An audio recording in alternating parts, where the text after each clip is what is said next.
একটা ব্যাপার অ্যানাউন্সমেন্টের জন্য আমাকে একটা স্টুডেন্ট জিজ্ঞাসা করছে, মানে ব্যাচে ভর্তি হবে আর কি, যে 24 ব্যাচে কেউ কি চান্স পেয়েছে আপনাদের কোর্স থেকে। সো আমি একটু অবাক হইলাম, তো উনি আসলে জিজ্ঞাসা করতেই পারে। আহ, তো আপনাদের সবাইকে জানানোর জন্য, সো আমাদের 23 সেশন থেকে 300+ চান্স পাইছিল, 22 সেশন থেকে 190+ চান্স পাইছিল। আর এই সেশনেরগুলো আমরা এখনো কাউন্ট করিনি, হ্যাঁ। সো এখানে লিখে রাখছে, দেখেন কতজন চান্স পাইছিল মেরিট সহ। ও হ্যাঁ, এগুলো সবগুলো কিন্তু পেইড ব্যাচের, হ্যাঁ। আমরা ফ্রি কোর্সের কাউকে এখানে অ্যাড করি নাই। সো দেখতে পাচ্তেছেন যাদের কোশ্চিন, ভাই আপনাদের এখান থেকে কেউ চান্স পাইছে কিনা, আম, তাদের জন্য এটা আসলে সাজানো।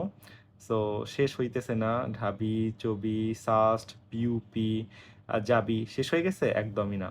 জিএসটি ওকে, শেষ হয়ে গেছে? একদমই না ভাই, শেষ হয়নি। খুবই, রাবি রাবি তো শেষই হবে না ভাই, শেষ হবে না এত সহজে, তাই না? সো আগাইতেছে আগাইতেছে আগাইতেছে, এত বেশি চান্স পাইছে। আমার একটু গুনতে হবে, কাউন্ট করে দেখি, 500 অথবা 700-র মতো হইতে পারে। আমরা খুব দ্রুত পোস্ট করব। সো এটা শুনে আমার একটু অবাক লাগলো, আবার ভালো লাগতেছে। আল্লাহ আমাদের সম্পর্কে হয়তো বা জানে না, আমরা সর্বোচ্চ এফোর্ট দিই বলে সর্বোচ্চ চান্স পাই এখান থেকে আসলে।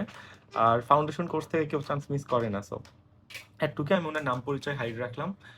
ওনার কোশ্চেন করার জন্য আমি হয়তো এরকম একটা ভিডিও বানাতে পারলাম। সো ওনার প্রতি আমি অবশ্যই বেশি কৃতজ্ঞ। সো এই তো, আর এই তো, সো একটুক ছিল, আমি পরের মেসেজগুলো না দেখাই এবং ওনার পরিচয় জানার দরকার নাই তো। উনি একটা স্টুডেন্ট হিসেবে আমি যদি কোনো প্ল্যাটফর্মে ভর্তি, আমি কি জানতে চাইবো না? অবশ্যই চাইবো। সো এটা জানানো আমার দায়িত্ব ছিল, তাই জানাইলাম।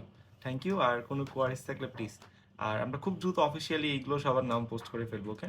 আমরা আরেকটু কারেকশন করতেছি, আসলে অনেক বেশি স্টুডেন্ট তো টাইম লাগতেছে। টাটা, আল্লাহ হাফেজ।